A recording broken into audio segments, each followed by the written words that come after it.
Senyum kecil mentari cerah menyapaku, tepi pantaiku menunggumu. Sapa kicau burung tak lelah bernyanyi merdu, nyanyi balada kau dan aku. Tanpa ragu langkahku besar dan bermakna di tanah penuh harapan kita. Percayalah sayang, ku akan kembali pulang, jaga bangkuku di sebelahmu.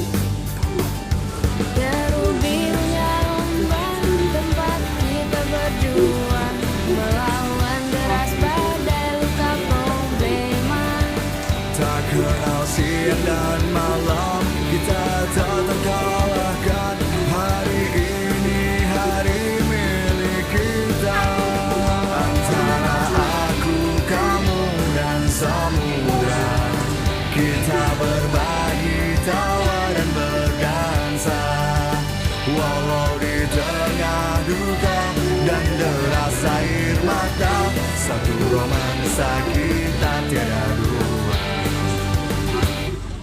Langit mendung pun malu, duhai kekasihku, ketika panas terangmu datang.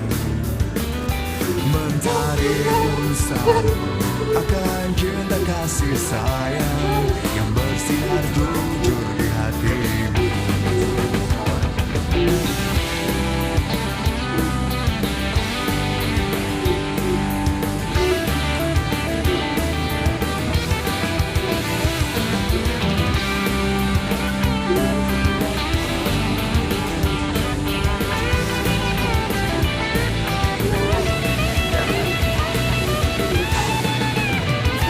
Tak lelah, tak henti, walau di depan badai menghadang. Tak lelah, tak henti, untuk kita selamanya. Tak lelah, tak henti, walau di depan badai menghadang. Tak lelah, tak henti, untuk kita selamanya. Deru birunya ombak tempat kita berjuang, melawan deras badai luka problema. Tak kenal siang dan malam, kita tak terkalahkan. Hari ini hari kita berdua. Antara aku, kamu dan samudra, kita berbagi tawa dan berdansa. Walau di tengah duka dan deras air mata, satu romansa kita tiada dua. Antara aku, kamu dan samudra, kita berbagi tawa dan berdansa. Walau di tengah duka dan deras air mata, satu romansa kita tiada dua. Itulah aku, kamu dan samudra.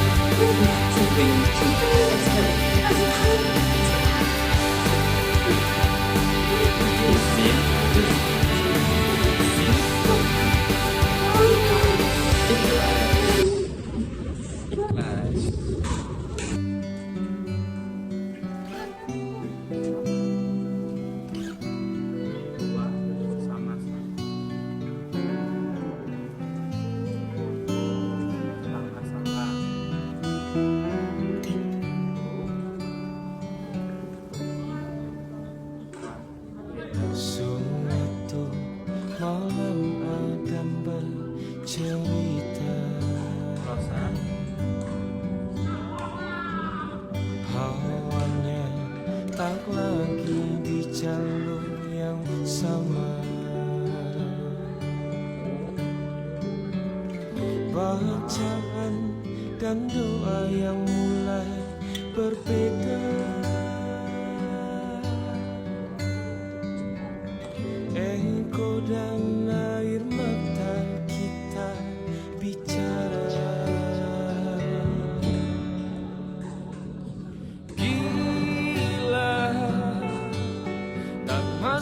logika, termangu hatiku.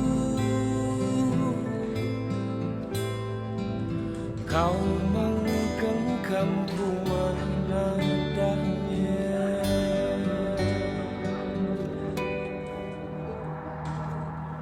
berdamai dengan apa yang terjadi.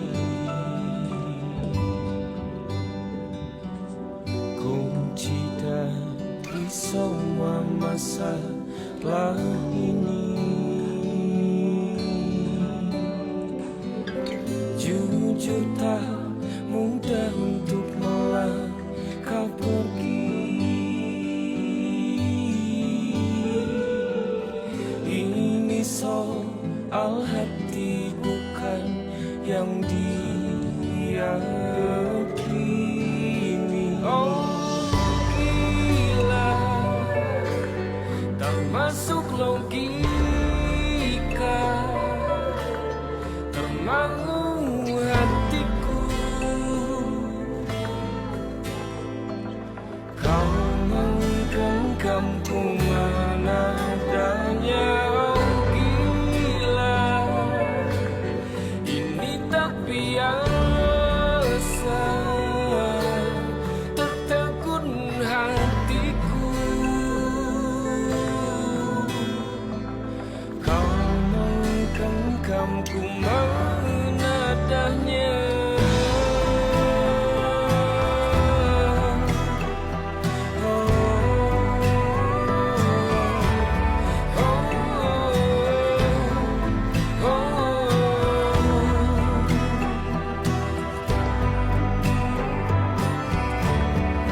Jangan salahkan fahamku kini tertuju. Siapa yang tahu, siapa yang mahu? Kau di sana, aku di seberangmu. Cerita kita sulit dicerna, tak lagi sama cara berdoa. Cerita kita sulit diterka, tak lagi sama arah kiblatnya. Oh cerita kita sulit dicerna, tak lagi sama cara berdoa. Oh cerita kita sulit diterka, tak lagi sama arah kiblatnya.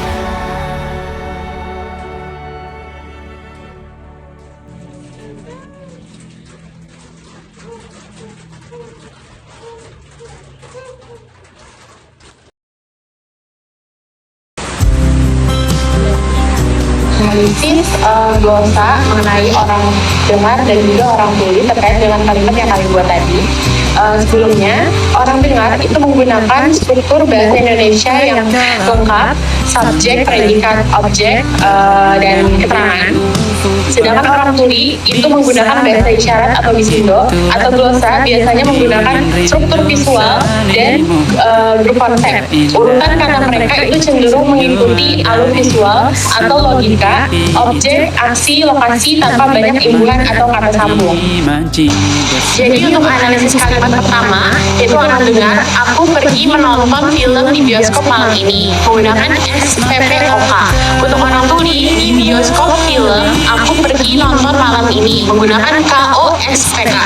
Analisisnya, orang dengar itu menyusun kalimat berdasarkan urutan kegiatan secara berurutan, sedangkan orang tuli itu mendahulukan tempat atau di bioskop dan objek film sebelum subjek dan kegiatan. Ini memperlihatkan fokus visual dulu di mana dan apa, baru siapa dan apa yang dilakukan.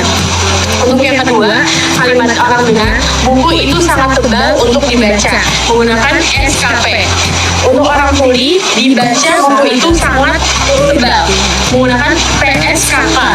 Analisisnya, orang tuli memindahkan kata kerja dibaca ke depan untuk menegaskan fungsi buku tersebut lebih awal, baru menyebutkan detail lain atau sangat atau tebal. Ini bukan tentang saja dan larang, Lanjut. sahajamu Kalimat yang ketiga, kuasa orang dengar, kucingku tidur di atas meja. SPK. Kalau kuasa orang tuli, di atas kucingku tidur di meja. ASPK. Analisisnya, orang tuli lebih dulu menyampaikan lokasi seperti di atas, lalu subjek, kemudian kegiatan. Ini mempermudahkan membayangkan tempat kejadian sebelum aktivitasnya berlangsung. Kalimat yang keempat, kalau seorang dengar, aku suka mendengarkan musik saat belajar. SPOK. Kalau seorang tuli, belajar saat aku suka mendengar musik. Analisisnya, orang tuli mengedepankan keterangan waktu belajar saat untuk memberikan setting kapan aktivitas berlangsung. Baru setelah itu subjek dan kegiatan yang dijelaskan. Selanjutnya kalimat nomor 5.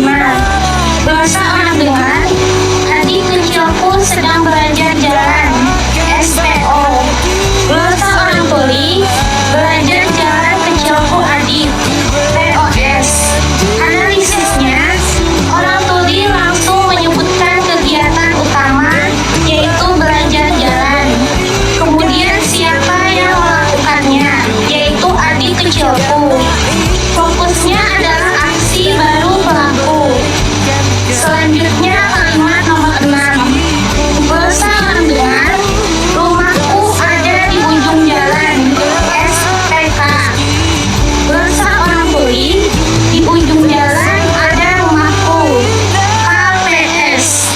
Analisisnya, keterangan tempat, yaitu di ujung jalan, diletakkan di awal oleh orang tuli untuk membangun gambaran visual lebih dulu, baru objek tersebut. Selanjutnya, kalimat yang ketujuh, untuk orang dengar, ibu membuat kue kebab yang lezat. SPOK. Sedangkan orang tuli, ibu yang lezat membuat kue kebab. SKPU. Analisisnya, orang tuli sedikit mengubah urutan dan menyisipkan keterangan paksa, yaitu yang lezat lebih cepat setelah objek, seolah menekankan kualitas lebih dulu sebelum kegiatannya. Nomor 8, orang dengar, di dekat rumahku ada sebuah taman. Taman itu sangat indah, banyak pohon tumbuh di sana, bunga-bunga berwarna-warni cantik. Setiap sore banyak orang datang ke taman, ada yang berjalan-jalan, ada yang duduk santai, aku sering pergi ke sana untuk menikmati udara segar. Desa orang tuli, rumahku dekat ada taman. Taman itu sangat indah, banyak tumbuhan pohon di sana. Bunga-bunga cantik warna-warni. Setiap sore banyak datang orang taman. Ada orang jalan dan santai duduk. Aku sering ke sana pergi menikmati udara segar. Analisisnya, orang tuli menghilangkan beberapa kata sambung seperti yang, ke, dan lebih langsung menuju kata-kata kunci. Penyampaian ide menjadi singkat, padat, dan visual tanpa perlu banyak sambungan antar kalimat.